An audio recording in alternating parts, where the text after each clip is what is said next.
আসসালামু আলাইকুম ওয়া রাহমাতুল্লাহি ওয়া বারাকাতুহু আলহামদুলিল্লাহি রাব্বিল আলামিন ওয়াসসালাতু ওয়াসসালামু আলা রাসূলিহিল আমিন ওয়া আলা আলিহি ওয়া সাহবিহি আজমাইন আম্মা বা'দ।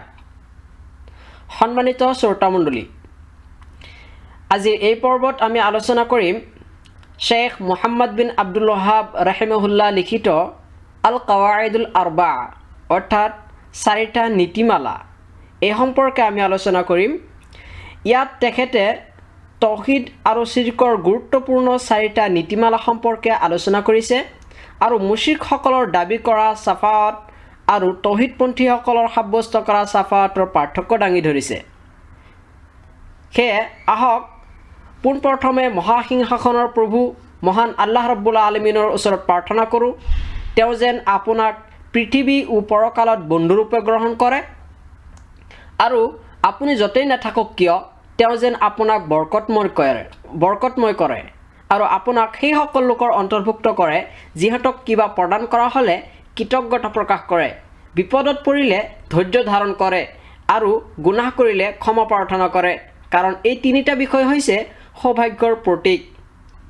আল্লাহে আপোনাক তেওঁৰ অনুগত্যৰ পথ দেখুৱাওক। জানি থওক, নিষ্ঠাৰ ওপৰত প্ৰতিষ্ঠিত দিন বা মিল্লাতে ইব্ৰাহিম হৈছে আপুনি আল্লাহৰ বাবে আনুগত্যক নিৰ্ভেজাল কৰি কেৱল মাত্ৰ তেওঁৰেই ইবাদত কৰিব আৰু আল্লাহ তাআলা সকলো মানুহকে ইয়াৰে আদেশ কৰিছে আৰু ইয়াৰ বাবে সিহঁতক সৃষ্টি কৰিছে। যেনে মহান ৰব্বুল আলামিন তেওঁৰ পবিত্ৰ বাণীত কৈছে, অমা খালাকতুল জিন্না ৱাল ইনসা ইল্লা লিয়াবুদুন, মই জিন আৰু মানুহক কেৱল মোৰ ইবাদতৰ বাবেই সৃষ্টি কৰিছোঁ। সূৰা আজ-জাৰিয়াত আয়াত নম্বৰ 56। এতেকে যেতিয়া আপুনি গম পালে যে আল্লাহ তাআলা আপোনাক কেৱল তেওঁৰ ইবাদতৰ বাবেই সৃষ্টি কৰিছে, তেতিয়া এইটো জানি থওক যে তাওহীদ ব্যতীত কোনো ইবাদত হিচাপেই গণ্য নহয়, যেনে পবিত্ৰতা ব্যতীত কোনো নামাজ হিচাপে গণ্য নহয়। গতিকে ইবাদতত শিৰিক প্ৰৱেশ কৰিলে সেইটো তেনেকৈ নষ্ট হৈ যায় যেনেকৈ পবিত্ৰতা অৰ্জনৰ পিছত বায়ু নিষ্কাশন কৰিলে পবিত্ৰতা নষ্ট হৈ যায়।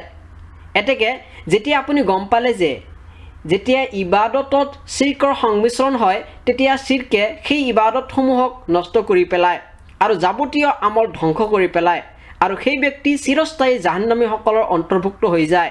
এতিয়া আপুনি বুজিলে যে এই বিষয়টো জনাই হৈছে আপোনাৰ বাবে আটাইতকৈ গুৰুত্বপূৰ্ণ কাম, যাতে আল্লাহে আপোনাক এই জালৰ পৰা মুক্তি প্ৰদান কৰে আৰু সেইটো হৈছে আল্লাহৰ লগত অংশী স্থাপন কৰা বা শিৰকৰ জাল।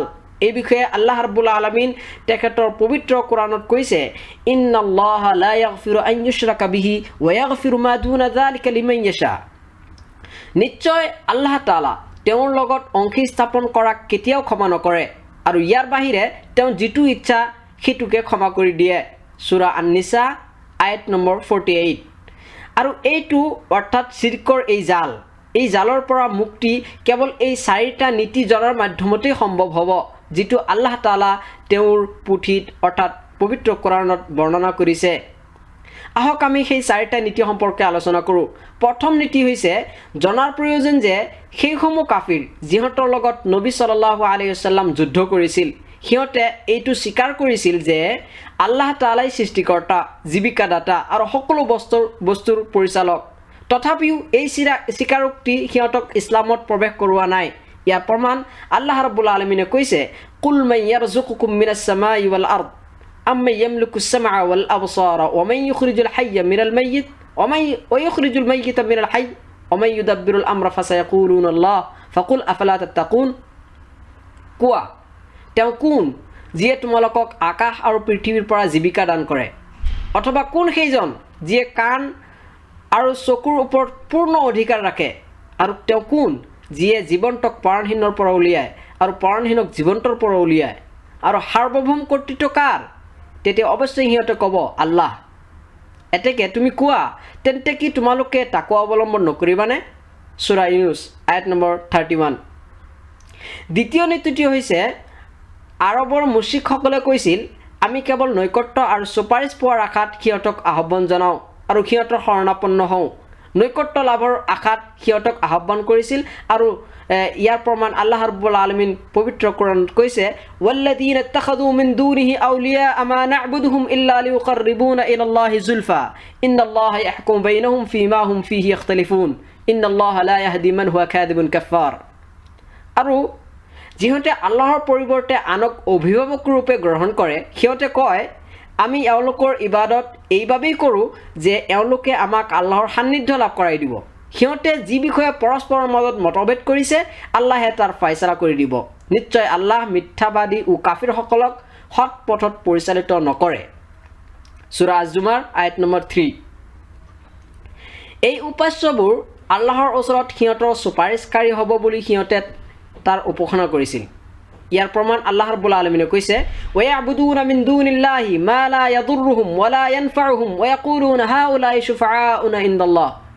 আৰু সিহঁতে আল্লাহৰ বাহিৰে এনে বস্তুৰ ইবাদত কৰে যিয়ে তেওঁলোকৰ কোনো অপকাৰো কৰিব নোৱাৰে আৰু উপকাৰো কৰিব নোৱাৰে আৰু সিহঁতে কয় এওঁলোক হৈছে আল্লাহৰ ওচৰত আমাৰ চুপাৰিশকাৰী।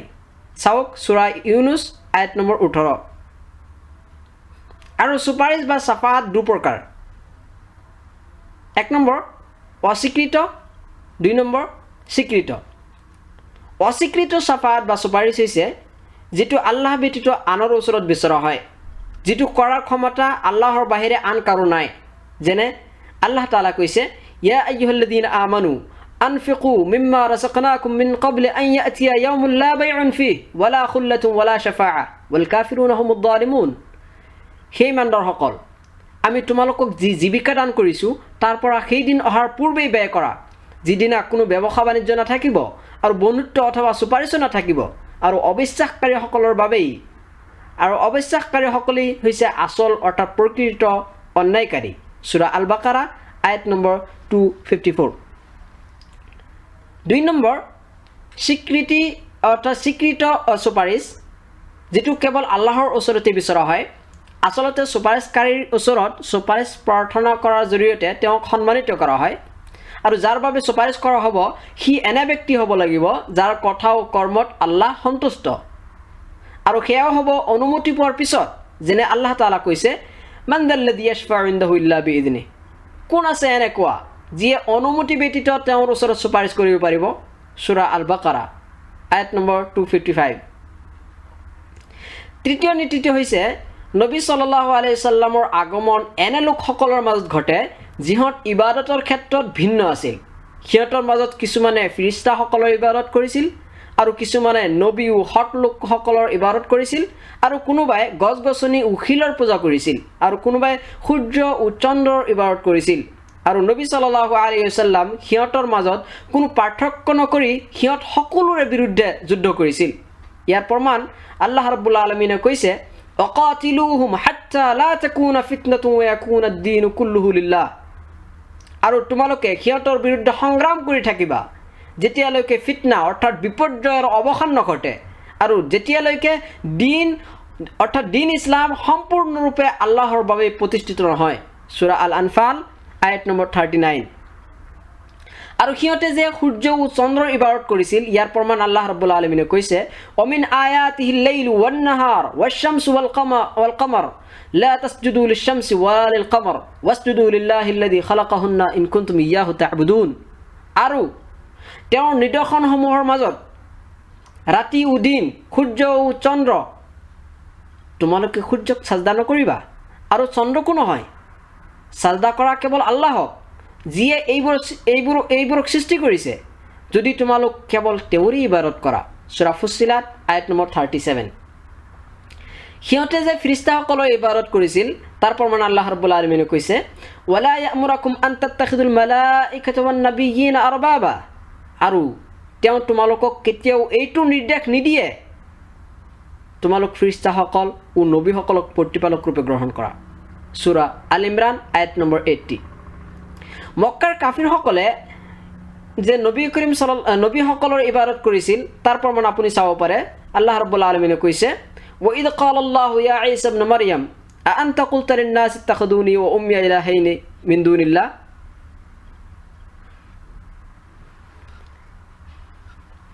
আৰু যেতিয়া আল্লাহে ক'ব হে মৰিয়মৰ পুত্ৰ ঈসা, তুমি মানুহবোৰক কৈছিলা নে তোমালোকে মোক আৰু মোৰ মাতৃক আল্লাহৰ বাহিৰে দুজনক উপাস্য ৰূপে গ্ৰহণ কৰা? সূৰা আল মাইদা আয়াত নম্বৰ 116। মক্কাৰ লোকসকলে যে পুণ্যৱান লোকসকলৰ ইবাদত কৰিছিল তাৰ প্ৰমাণ আল্লাহ ৰাব্বুল আলামিনে কৈছে, উলাইকাল্লাযীনা ইয়াদউনা ইয়াবতাগুনা ইলা ৰাব্বিহিমুল ওয়াসিলা আইয়ুহুম আকৰাবু ওয়া ইয়াৰজুনা ৰাহমাতাহ ওয়া ইয়াখাফুনা আযাবাহ। সিহঁতে যিহঁতক আহ্বান কৰে সিহঁতে নিজেই সিহঁতৰ প্ৰতিপালকৰ নৈকট্য লাভৰ উপায় সন্ধান কৰি ফুৰে যে সিহঁতৰ মাজত কোনে কিমান সান্নিধ্য লাভ কৰিব পাৰে। তেওঁৰ দয়া আশা অৰ্থাৎ আল্লাহ ৰাব্বুল আলামিনৰ দয়া আশা কৰে আৰু তেওঁৰ শাস্তিক ভয় কৰে। সূৰা আল ইছৰা আয়াত নম্বৰ 57। সেই সময়ত মক্কাৰ লোকসকলে যে গছ গছনি আৰু শিলৰ ইবাদত কৰিছিল তাৰ প্ৰমাণ আপুনি চাওক।